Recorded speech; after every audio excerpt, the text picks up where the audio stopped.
Hello, welcome to Escale Rochelaise. Bienvenue à votre séjour en autonomie. Moi, c'est Vanessa, mais je ne serai pas là, d'où la raison, c'est en autonomie. Mais vous risquez d'être avec d'autres hôtes, voire même mes jeunes ados, ou peut-être même mon époux. Je ne sais pas. Vous avez de la chance. En tout cas, quand séjour à autonomie, ça veut dire je ne suis pas là, ça veut dire qu'il n'y a pas de service de petit déjeuner. Vous avez accès à votre chambre, bien évidemment, et aussi accès illimité dans la zone de détente. Dans mon guide, ça vous parle de comment tout allumer dans la zone de détente. Il n'y a vraiment qu'une chose à allumer, le sauna. Le bain est chauffé à 39 degrés tout le temps, toute l'année. Mais allons-y, je vais vous montrer votre chambre.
Passons aux choses sérieuses. S'il pleut, des bonnets. Si vous avez froid ou si vous n'avez pas de claquettes pour dehors. Les lumières, s'il fait nuit, ça c'est une lumière pour le terrasse. Mais la zone de détente a ses propres lumières. Alors vous descendez 1 ou 2 marches, vous tournez à gauche, il y a un bouton gris juste là. Tac. Ensuite, la zone de Zenden, il y a une porte avec un code, mais pour éviter, il va falloir se retenir d'une code. On a mis un petit loquet en bas du porte. Quand vous êtes prête de rentrer, on enlève le loquet et vous fermez la porte et vous êtes dans votre intimité. Le sauna, le bain nordique et le coin de rafraîchissement avec le seau qui est venu de Finlande et un douche classique. Là, on est là pour le sauna. Alors, il faut l'allumer. Il prend environ 40 minutes de chauffe. Alors là, on appuie, tourne la molette du bain au sauna.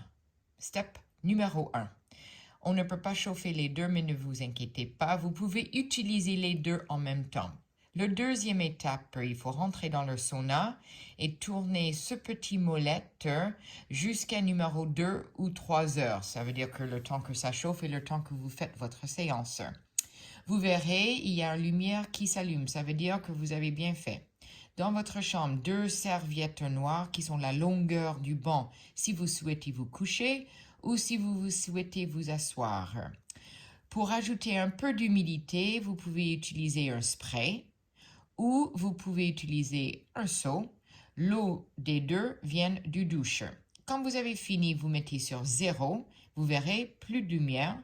Et pour faire échapper l'humidité ou en gros transpiration, vous bloquez un peu cette petite bout de bois entre le montant du porte et le porte lui-même. Mais bloqué, je veux dire posé, tout doux. Surtout, surtout, n'oubliez pas de rallumer le sauna quand vous avez fini, sinon le bain va refroidir et ça sera dommage pour les suivants.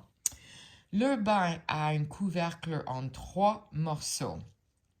La première morceau, souvent c'est celui et vers le coffre, on le tourne à l'envers.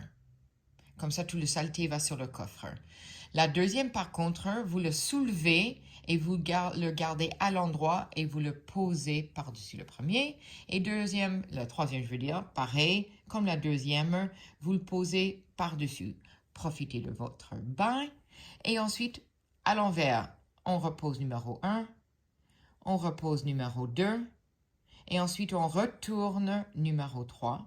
Et une dernière petite étape pour éviter la déperdition de chaleur, on pousse un tout petit peu par là et comme ça rejoint tous les bords. J'espère que vous avez profité. Quand vous partez, s'il vous plaît, n'oubliez pas de rebloquer la porte ouverte pour que les autres hôtes, ou même moi, ou les autres personnes de la maison, peuvent savoir que la zone est maintenant libérée. Il n'y a aucune contrainte d'horaire ni de temps. Profitez un maximum, voire même plusieurs fois par jour si vous voulez. Il est là pour ça. Le bain chauffé tout le temps, le sauna quand vous voulez et bon séjour en autonomie.